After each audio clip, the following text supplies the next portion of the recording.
Les 8 comencem l'edició vespre del Comarca Informatiu. A Televisió del Ripollès és el moment de la informació de proximitat.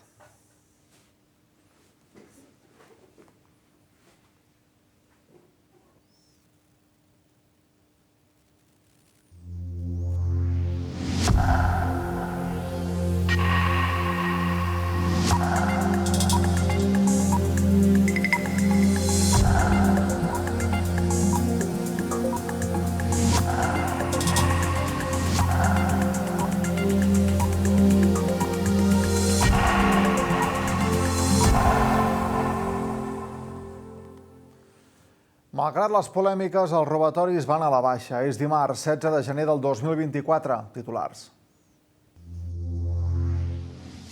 Tendència a la baixa dels robatoris a la demarcació. L'any passat hi va haver 33 robatoris a tota la comarca, segons dades dels Mossos d'Esquadra. La policia demana no abaixar la guàrdia.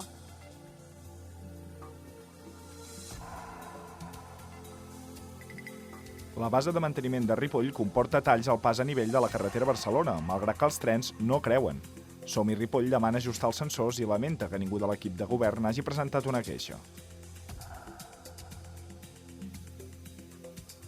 Comença a Camprodon un programa per tal d'oferir un envelliment de qualitat a les persones majors de 65 anys. Es tracta d'una sèrie de tallers que busquen estratègies entorn l'alimentació, el benestar emocional i l'exercici físic. Francesc Moret comença la temporada pujant al podi. Ha quedat segon al Campionat d'Espanya de Hard Enduro en una prova disputada a Conca.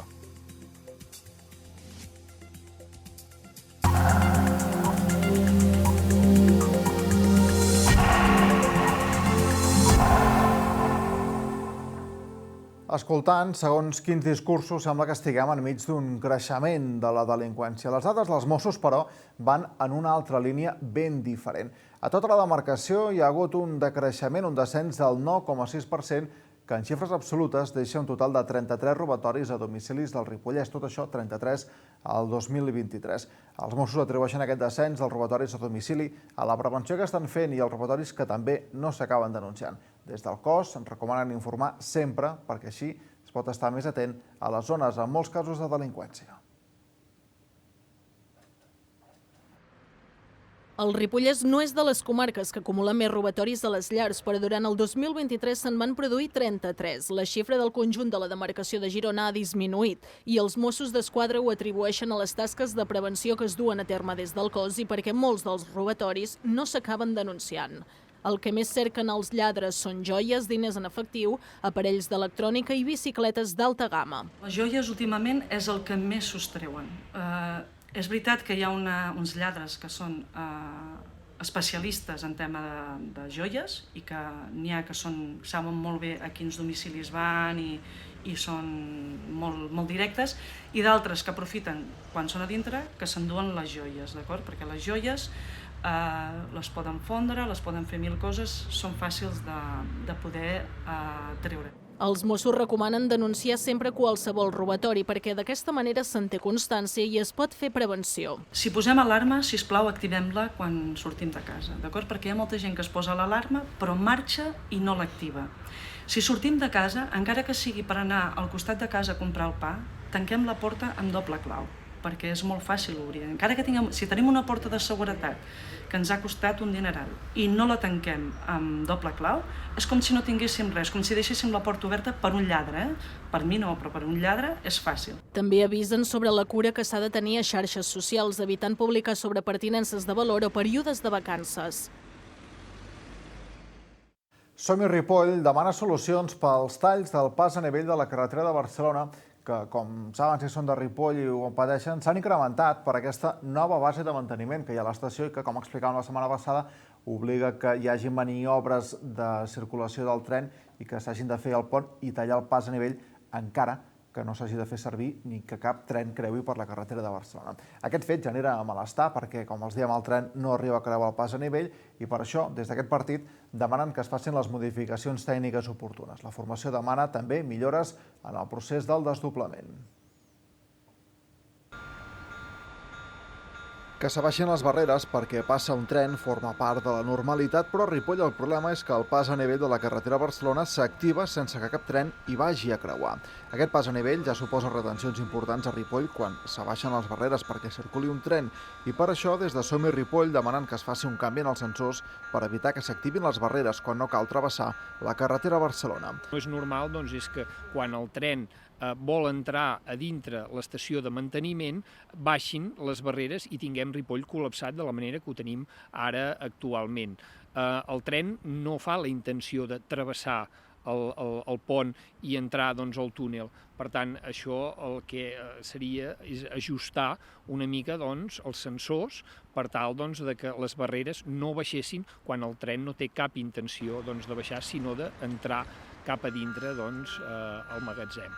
Un malestar sobre la incidència del pas a nivell que lamenta que no hagi estat defensada pel govern municipal. De fer sentir Ripoll aquesta veu per part de l'equip de govern, no hem sentit cap posicionament, no hem sentit doncs, cap manifest en contra, doncs nosaltres doncs, com a Som-hi Ripoll doncs, sí que demanem doncs, aquestes millores doncs, aquí del tren i que no es faci patir doncs, els veïns de Ripoll d'aquesta manera, amb aquestes cues i amb aquesta incertesa de veure quant temps estaran les barreres baixades. Des d'Independents pel Ripollès celebren les obres de desdoblament, però veuen una sèrie de desajustos, com que entre la base de manteniment provisional i la definitiva hi ha hagut tan sols 6 mesos de diferència. I veiem doncs, que ara ja s'ha licitat i que està en marxa doncs, el nou taller. Un taller que costarà uns 17 milions d'euros, aquest provisional que ha costat 4 milions i mig d'euros, i per tant vol dir que per aquesta decalatge de temps, de tan sols 6 mesos, doncs s'hauran malbaratat 4,5 milions d'euros que es podien haver invertit doncs, amb la línia i amb la millora doncs, del tren d'aquí a Ripoll. La subdelegació del govern espanyol hauria confirmat a Som-hi Ripoll que ningú de l'equip de govern els ha traslladat el malestar perquè aquesta incidència que passa des que es va posar en marxa aquesta base de manteniment amb el tall de l'R3 a Ripoll s'arregli. El refugi del Pla d'Arola a Ribes de Freser requereix diverses actuacions estructurals per continuar obert al públic, garantint el benestar dels usuaris. Per això, l'Ajuntament ha demanat una subvenció per procedir a la millora d'aquest equipament. Entre les propostes, la instal·lació de plaques fotovoltaiques i l'aïllament de l'edifici. Aquestes són algunes de les prioritats. L'acord entre l'Ajuntament de Ribes de Freser i l'equip encarregat de la gestió del refugi del Pla d'Arola permetrà actuar en l'edifici per millorar-lo i adequar-lo a les necessitats actuals. Tot plegat serà gràcies a una subvenció encara pendent de resolució, la qual s'ha acollit al consistori. L'adequació s'enfoca principalment en la millora energètica. Desenvolupar 5 fases d'aquest, a més amb un finançament gairebé del 90%, 5 fases d'arranjament del refugi. En un primer cas, doncs, una instal·lació de fotovoltaiques, instal·lació de plaques solars i un aïllament tèrmic. Tenen un problema d'aigua, com a tot arreu, però s'ha de buscar una captació d'aigua a través d'un pou de filtre, del que sigui, i llavors hi ha una millora de senyalètica i del tancat, del perímetre del refugi. La voluntat és que les actuacions puguin començar tan bon punt l'Ajuntament rebi la subvenció, però en cas que la meteorologia no ho permeti, s'ajornarà l'inici dels treballs fins passat l'estiu. En funció de quin hivern tinguem, podrem tenir aquestes actuacions acabades a l'estiu, o bé haurem de demanar una pròrroga perquè accedir a Pla d'Arola no és accedir al casal o al pavelló d'aquí Ribes i per tant doncs, estem condicionats a la carretera per arribar a dalt a Pla d'Arola. També es vol millorar la senyalització conjuntament amb el Parc Natural mitjançant plafons informatius sobre l'espai i el seu entorn.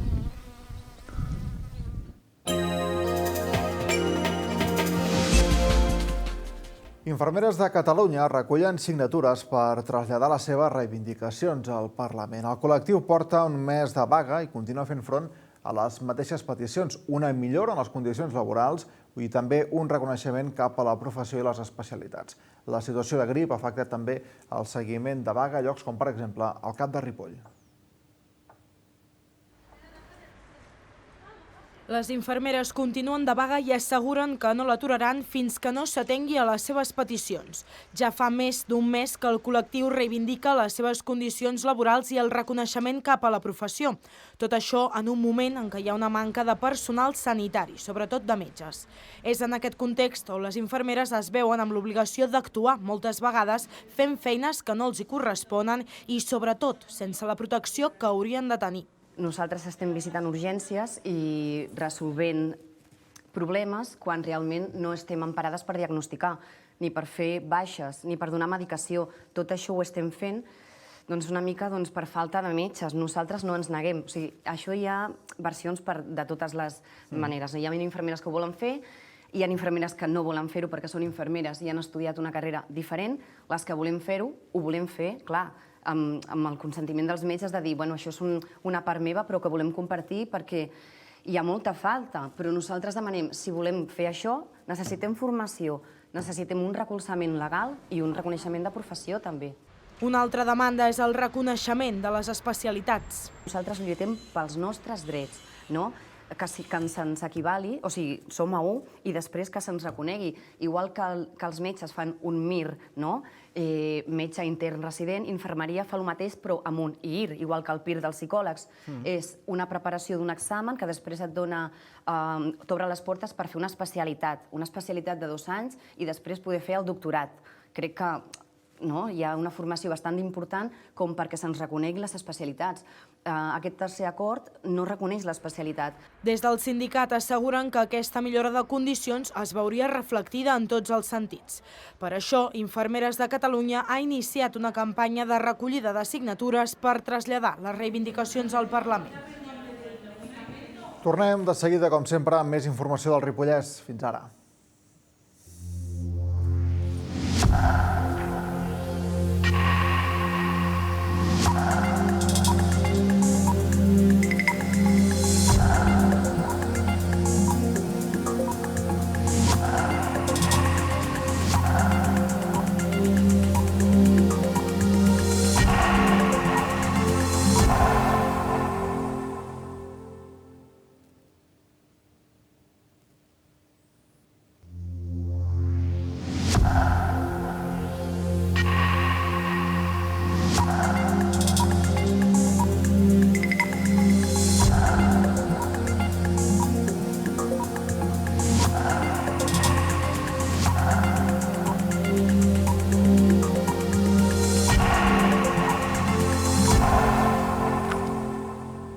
El programa de grups per fomentar l'envelliment actiu engega la seva 4ª edició a la Vall de Camprodon. Des de l'ABS Ripoll Camprodon s'arriba a una 40ena de persones que participen d'aquest programa per retardar els efectes de l'envelliment. Amb l'envelliment arriben riscos associats a l'edat, des de problemes de salut mental, fragilitat, fins a altres aspectes.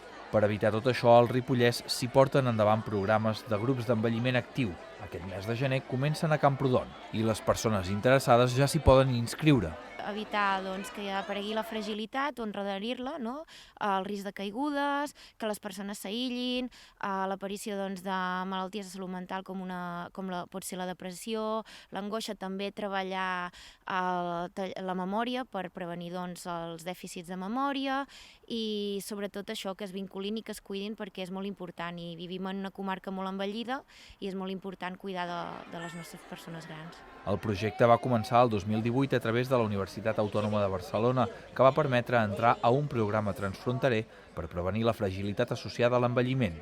Malgrat la pandèmia, l'activitat es va poder reprendre a partir del 2022 i segueix creixent gràcies a l'entusiasme de molts dels participants. Les persones que ja l'han fet i que de fet que són el millor exemple per donar-hi continuïtat, perquè els professionals podem recomanar-ho i podem insistir a les persones perquè hi participin pel seu benefici, però realment són els participants que ja ho han experimentat qui són els millors representats i els que millor poden comentar si els hi agrada o no, i la veritat és que té molt d'èxit perquè la majoria de vegades ens arriben persones que els hi han proposat amistats que ja ho han fet. El programa funciona en 12 sessions dividides per 4 blocs: alimentació, activitat física, gestió emocional i vinculació a la comunitat. La idea és que posteriorment els participants puguin lligar-se a les activitats de la comunitat que els envolta perquè puguin mantenir l'activitat un cop s'acaba el programa.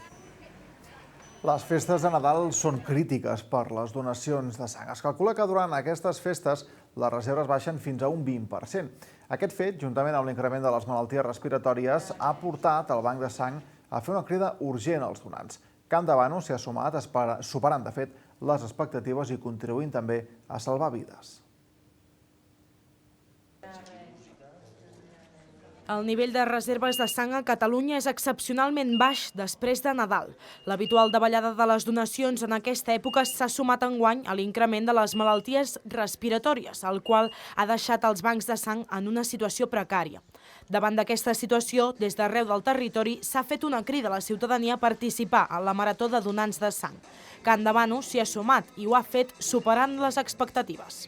Està anant molt bé, molt bé. Jo crec que el gener millor que des que estic jo, perquè està anant força bé, no para de venir gent, la gent de Campdevànol està complint molt bé, perfecte, millor impossible. Molta necessitat de sang a Catalunya. Després del Nadal sempre fa falta moltes donacions perquè hi ha una mancança molt gran. Estem a dins de la marató que fa el Banc de Sang de la Marató de Sang i Campdevànol està dins, està complert molt bé les expectatives perquè esperaven 40 donacions i ja portem més de 50 i llavors bé, estic content. Tot i que la situació actualment és crítica, l'Associació de Donants recorden com sempre és necessari donar sang, ja que aquesta no es pot fabricar de forma artificial. Bueno, la sang no es pot fabricar de forma artificial, només la pot fabricar el ser humà i sempre fa falta. Malauradament sempre hi ha malalties o accidents i sempre ens pot fer falta a nosaltres o als nostres amics, familiars. Llavors és un element que és molt, molt necessari.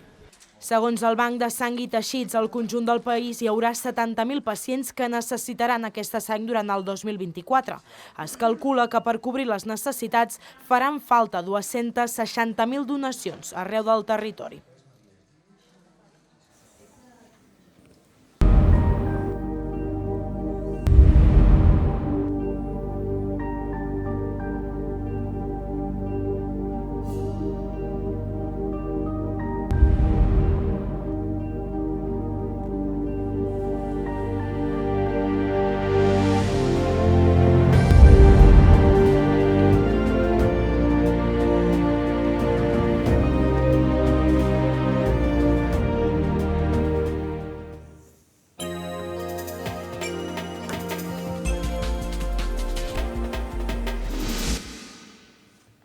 Avui als esports el motor és el protagonista. Francesc Moret s'ha posat a prova en la primera prova del Campionat d'Espanya, valgui la redundància. El de Molló ha començat l'any sobre la moto i sobre el podi perquè va aconseguir la medalla de plata a la prova disputada a la Pesquera. També va ser l'estrena oficial del pilot amb la nova moto de Sherco.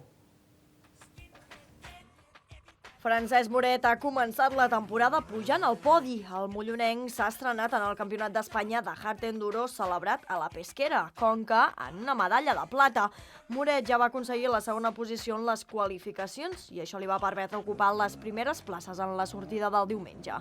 Un parell de caigudes el van perjudicar, però el pilot de Molló va aconseguir travessar la línia d'arribada en segona posició per darrere de Sufsela, que es va imposar en la prova. Bueno, doncs estic bastant content de com va anar el cap de setmana perquè era la novetat, no? Era moto nova, equip nou, a tornar a competir, tornar a començar l'any i començava molt d'hora i la veritat és que crec que el cap de setmana va ser bastant positiu, sí que sempre es vol estar més endavant, però bueno, un podi era l'objectiu i res, content amb el resultat i a seguir endavant.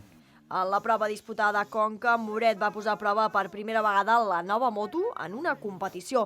El pilot acaba de fitxar per Sherco i de moment les sensacions amb l'equip són molt bones. Bueno, la veritat és que molt content, no? M'ha sorprès bastant, em noto molt còmode, noto jo que estic venint del trial que puc lluir una mica més la meva tècnica que tinc amb el trial i això jo crec que quan estigui més avesat a la moto també m'ajudarà bastant i crec que podem ser bastant competitius.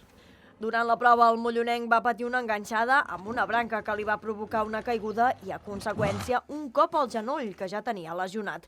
Està pendent d'unes proves mèdiques per determinar l'abast de la caiguda, però confia que només sigui un cop. La pròxima prova del campionat serà a Cantori, al cap de setmana del 10 de febrer.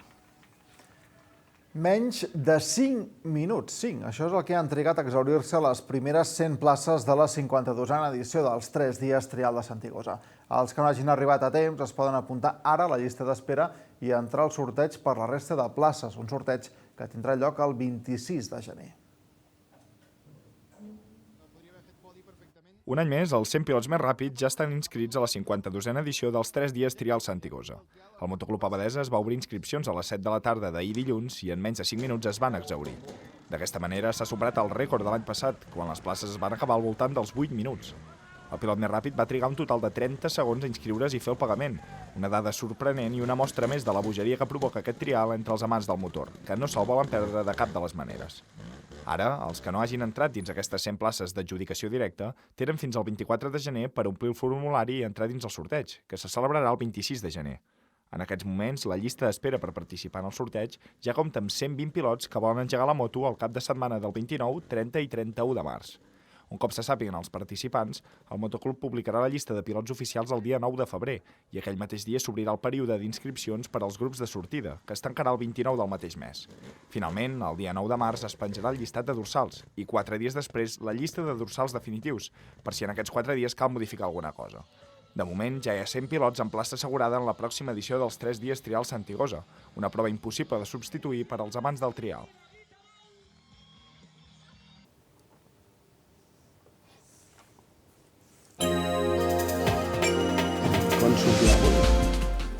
Som 16 de gener, alguns al Nadal ja els hi comença a quedar molt lluny, però fins aquest diumenge es podien veure pessebres a la Torre Mossèn Tor de Can Dàvano. Per parlar de com ha anat aquesta mostra de pessebres, d'aquesta tradició passabranera que està arrelant a Can Dàvano, ens acompanya el plató de l'informatiu, la Vali Adama. Vali, gràcies per estar amb nosaltres. Bon vespre. Bon vespre, Jordi. De seguida parlem de pessebres i que serà un any intens, em sembla, aquest 2024. Sí, ja ho vaig dir, no?, que ja m'estic preparant, no? Doncs ara prepara't i ens ho expliques tot de seguida. Abans, la previsió del temps. Què penses si un familiar o conegut sense motiu no et saluda pel carrer? O s'entrebanca sovint? O té dificultats per llegir i escriure o per veure la tele? Tot això li pot passar a una persona que pateix baixa visió. Aquesta pot ser causada per malalties oculars com, per exemple, el glaucoma, degeneració macular associada a l'edat, retinopatia diabètica o d'altres. A Garriga Òptics realitzem un examen complet i així poder començar la rehabilitació visual amb ajudes òptiques i no òptiques. D'aquesta manera podem ajudar la persona a continuar amb les seves tasques diàries i a recuperar la seva confiança i independència. Demaneu hora a Garriga Òptics, des de 1888, al vostre servei.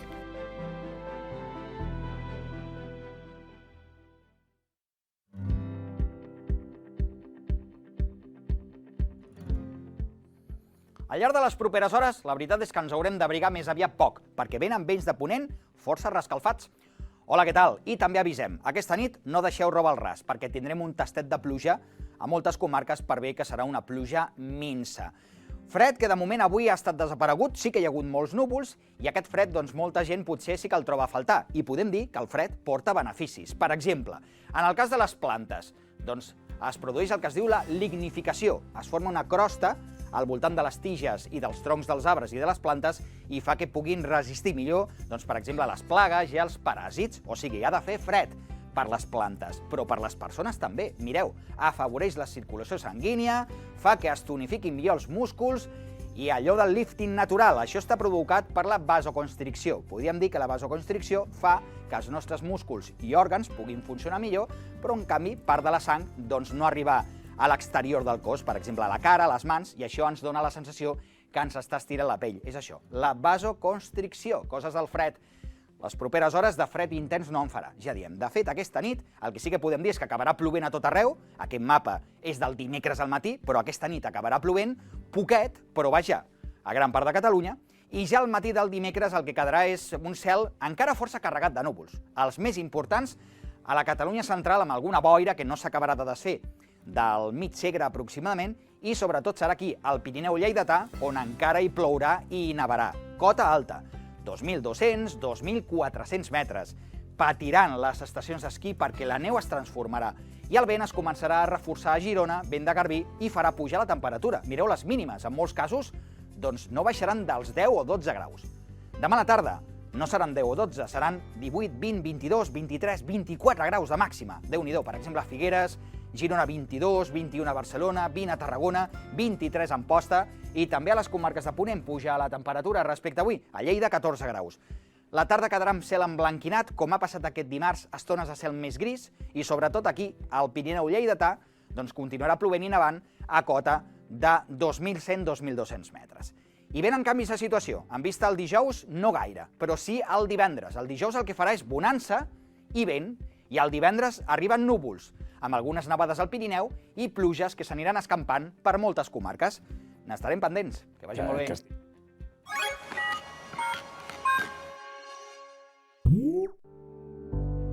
Què penses si un familiar o conegut sense motiu no et saluda pel carrer? O s'entrebanca sovint? O té dificultats per llegir, escriure o per veure la tele? Tot això li pot passar a una persona que pateix baixa visió.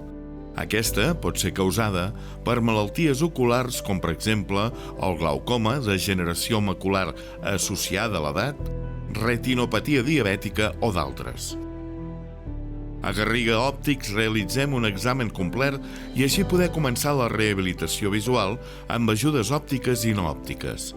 D'aquesta manera podem ajudar la persona a continuar amb les seves tasques diàries i a recuperar la seva confiança i independència. Demaneu hora a Garriga Òptics. Des de 1888, al vostre servei.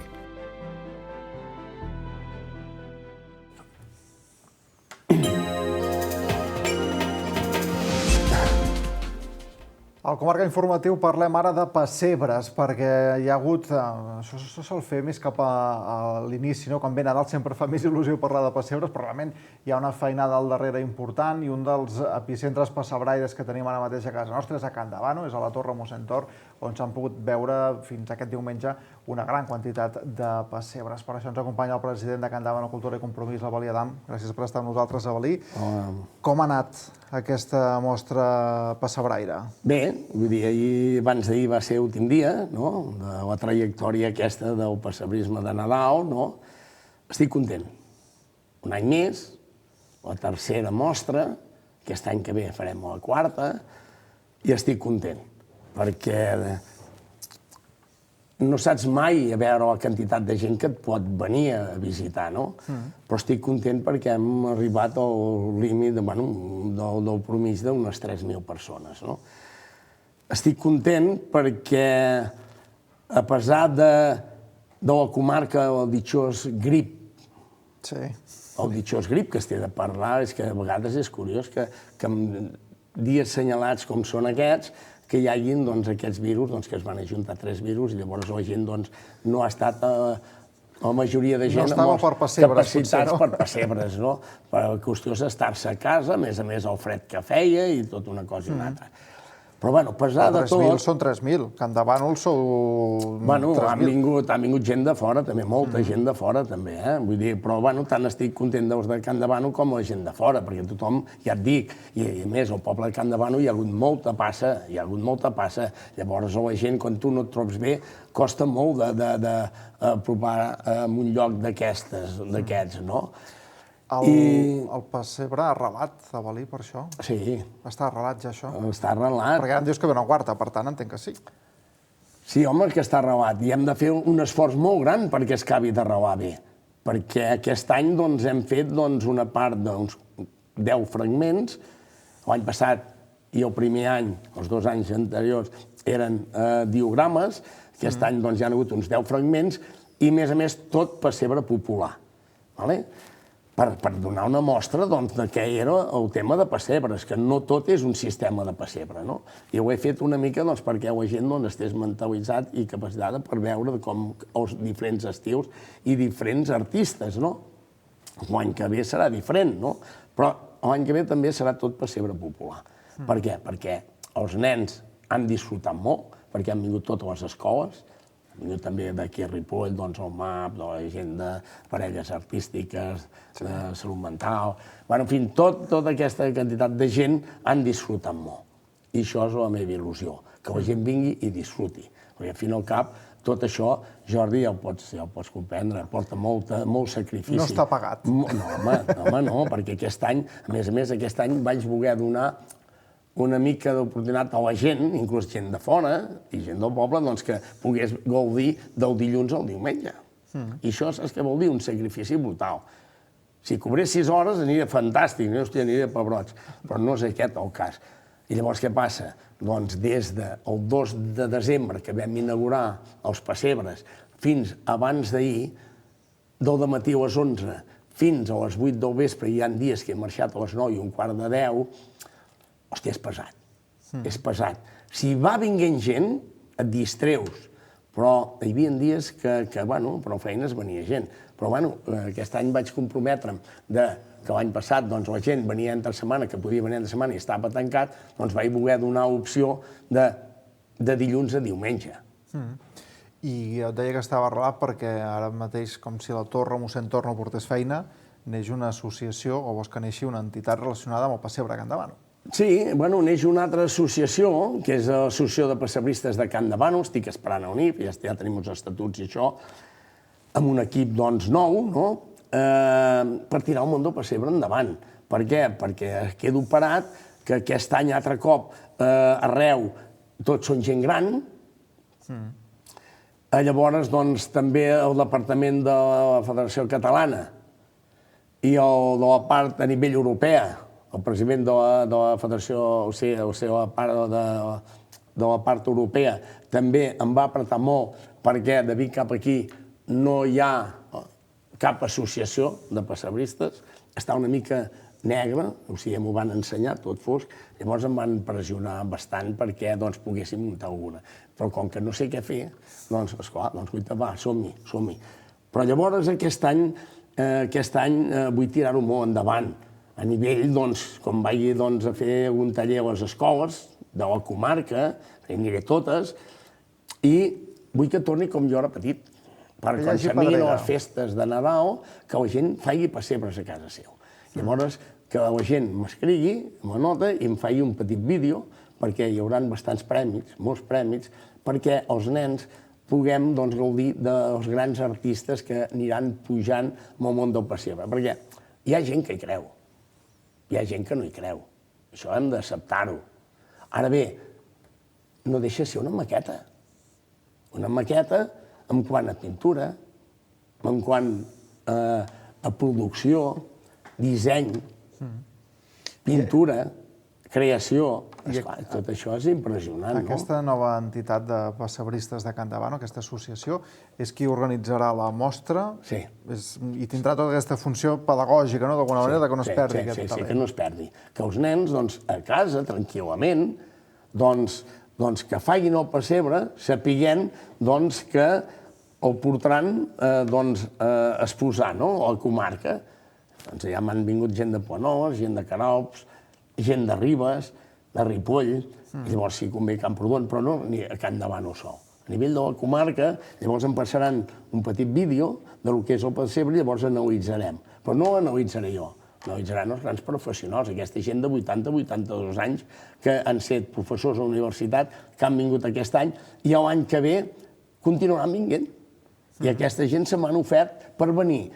També aquest any vull fer alguns tallers amb aquesta gent. I se m'han ofert. No és el mateix fer un ratet de pràctiques amb un gran professional, encara que sigui una hora o dues, que en una setmana o 4 dies amb un una mica aficionat, amb respecte, no? Això és lògic. I llavors el que vull és que jo aquest any, mira, jo vaig fer el pessebre popular i vaig pensar, hòstia, a més, tots aquests anys d'anar amb camions a buscar diogrames i muntar aquells caixons i tota la estructura tan immensa, i que aquest any em podré seure i mirar i aprendre.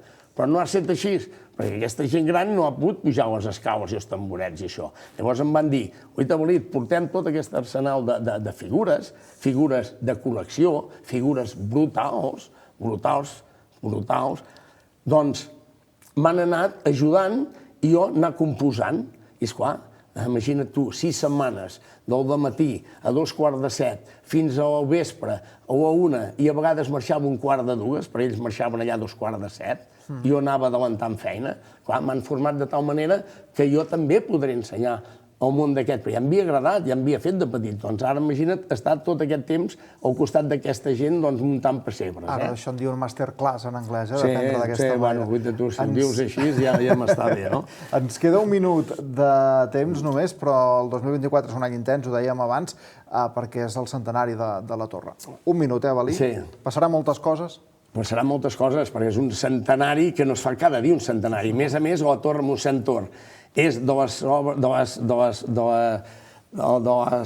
propietats de les més antigues, hi ha el casino, sempre ho he dit, llavors hi ha la Torre Mossèn Tor, una casa que en vez d'estar tapiada, com hi ha les altres, dues cases a Can Davano que tothom ho sabem, en vez d'estar tapiada i amb sostres a terra i desapercebuda, doncs podrem aquest any, el poble de Can Davano i la comarca podrà celebrar 100 anys com Mossèn Tor la va inaugurar. Ja tinc el projecte, hi ha una gran professional que és la Roser Vigueras, que li vaig encarregar ja fa un any el projecte. Tenim el projecte fet, ens va fer el logo, un logo fantàstic, que ja surt des del mes de novembre fins al desembre de l'any que ve. I llavors ara ens hem d'anar a organitzar, perquè els dies passen volant, ja què anem fent, les activitats que anem fent. Ara, el 28 de setembre d'aquest any, que serà el centenari, que jo em vaig comprometre que duraria la festa tot el dia, serà brutal. Vull que sigui una de les festes guapes, que tinguin ressò. I llavors es veguin la comarca, el poble i arreu com es fan les coses, no? Amb aquella il·lusió, perquè al fin i al cap es fa tot amb aquella il·lusió, perquè si no tens il·lusió amb aquestes coses no les portes a terme. Doncs, Balí, amb il·lusions apuntem 28 de setembre del 24 al calendari i tindrem ocasió d'anar-ne parlant. Sí, home, llavors, a part d'això, moltes més coses, perquè no s'acaba amb aquest projecte sol. Hi ha altres entre mans que ja anirem parlant durant el curs, no? I tant, sí, perquè sí que s'acaba és el temps que tenim. Sí, no, bueno, és que aquí podríem anar, ja saps que a mi m'encanta això, no? I cada vegada trobo més gustillo, Balí, gràcies per haver vingut. Bona nit. Gràcies a vosaltres i bona nit. Nosaltres ho deixem aquí. Segueix ara la resta de la programació habitual a la televisió del Ripollès. Que tinguin bona nit.